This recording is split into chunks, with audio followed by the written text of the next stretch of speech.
Well, rights analyst Mr. Dayo Shibwale joins us now to discuss the need for setting up an electoral offense commission to curb violence during and after elections in Nigeria. Good afternoon, Mr. Shibwale. Thank you so much for joining us. Pleasure to be here. We're glad to have you as well. Now, we do know that, INEC is famous for giving assurances, and they've also made an assurance that they will thoroughly review results of the governorship elections and state assembly elections following allegations of what we just heard, earlier on. How confident are you that they will follow through? Well, it is on record that it is even INEC before the election that asked that it does not have the capacity to prosecute election offenders, and that the legislature should set up an electoral offenses commission. And they've been following up on that. Maybe this 10th assembly will pass the law, because the INEC chairman has said it first in the first election he conducted and even before this one. So there is need for that sort of body, because right now the INEC has suffered some credibility in the way it has conducted this election. So it may not sound very, very palatable that it is INEC suggesting it. But if you look at the level of violence, you will see that this thing is needed. Especially not only during the election, because the elections have come and gone now, but there have been some incitement going on. See, the spokesman for the APC has said that some people should be arrested for insurgency or sedition just because they have gone to court and they are criticizing the election of the president-elect. You see, it is not peculiar to Nigeria.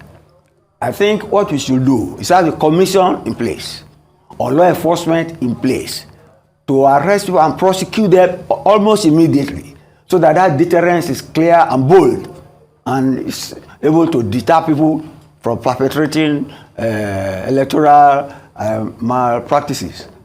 See, I'll give you some examples from outside. Rahul Gandhi, the grandson of Indira Gandhi, has been jailed 2 years now for defamation. Because he called Modi. He said those behind the name Modi, that's the name of the Prime Minister of England, that they are mostly thieves. So he went to court, right up to the Supreme Court, and the Supreme Court in India held that freedom of speech is not the same thing as defamation. You cannot defame somebody just because you are practicing freedom of speech, which I very much buy. See, in Kenya, the election that threw up Uhuru Kenyatta, it was tied to the International Criminal Court. It's only that, he was president already, and his vice president, both of them were on different sides. They perpetrated post-election, pre-election crimes. But you see, because they are so powerful, people could not go to the Hague to give evidence against them.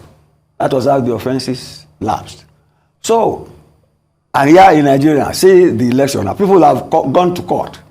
You see, the fact that Keyamo said that people should be arrested for treason shows that things have gone astray. The fact that people are criticizing the election before they feel badly about it does not tantamount for you saying that they are committing treason or they are traitors to the fatherland. That's high-handed, and that should stop. You get me? But people have the right to go to court. You get me? But we should not assume, again, that it is a frivolity. It is not an unserious thing for people to go to court after they feel offended by what has happened in the electoral process. It is a right, but it's not a flippant right. It is a responsible democratic right that should be used judiciously and managed judiciously by the judiciary itself. So that is my own attitude to it. We need an electoral offenses body to manage or to adjudicate on electoral offenses swiftly, very fast, and to give sentences that will frighten people, not to become political rascals and be disturbing our electoral process. That's my take on that. Right. Now, the general consensus, of course, is that our forces are overwhelmed when it comes to having boots on the ground dealing with these issues, which is why some of our elder statesmen had come up with the peace accord in the hope that all those contending in this race would be able to have, let me call it a gentleman's agreement, because it's not a legally binding agreement, but at least let's all come to the party and agree that we will conduct ourselves in a way that promotes peace, unity, and the values of building Nigeria and moving Nigeria forward.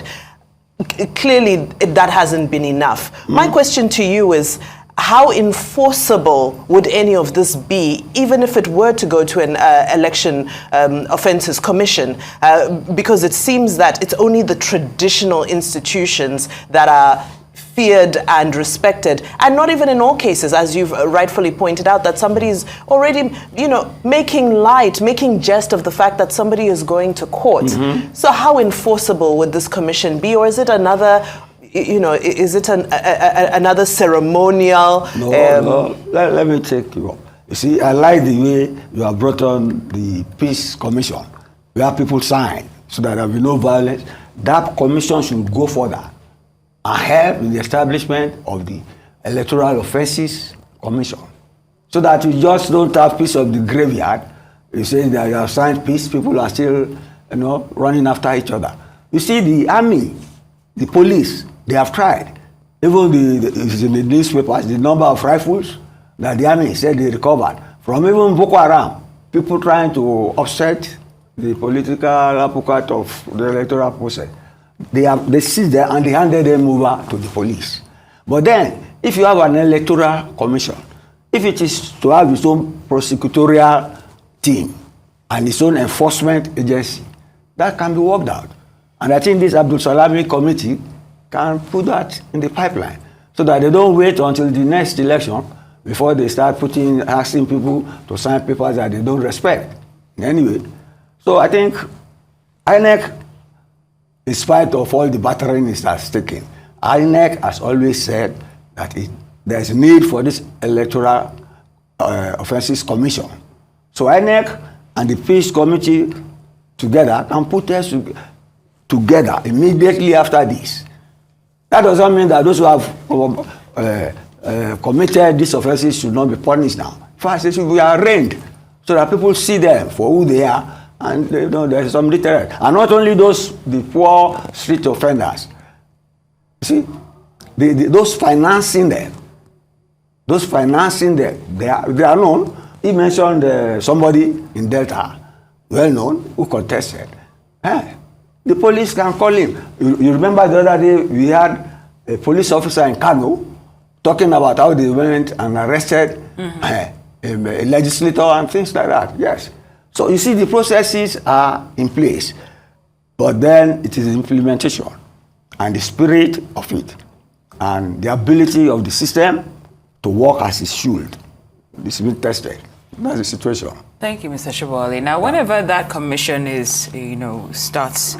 swings into action, I'm just wondering how important you think it is and you touched on what happened in Kano, but when we look at electoral offenses, I think sometimes we focus on, violence and whatnot, but electoral offenses also include what we saw with the current president, when he showed the party that he was voting for instance. I'm just wondering how crucial you think it is to make, not necessarily him, but to make an example out of those that we consider the elite. Well, I think the first step now, just like you have mentioned, it's a pity you mentioned somebody who is not arrestable, like the president. You can come lower down. You see, people should be made to know that they will go to jail. You get me? They will go to jail if they violate the electoral, and that they will go to jail immediately. That one has to be made very, very clear. Now, the army and the police, they know how to deter people if they want to deter them. If the army decides to hand over offenders to police, it is because it is following the legal process. The army knows how to deal with such people so that they don't ever come back again. Do you get me now? But that we say is extrajudicial. it's extra-legal. The police too, they know how to deal with people so that they don't come around you.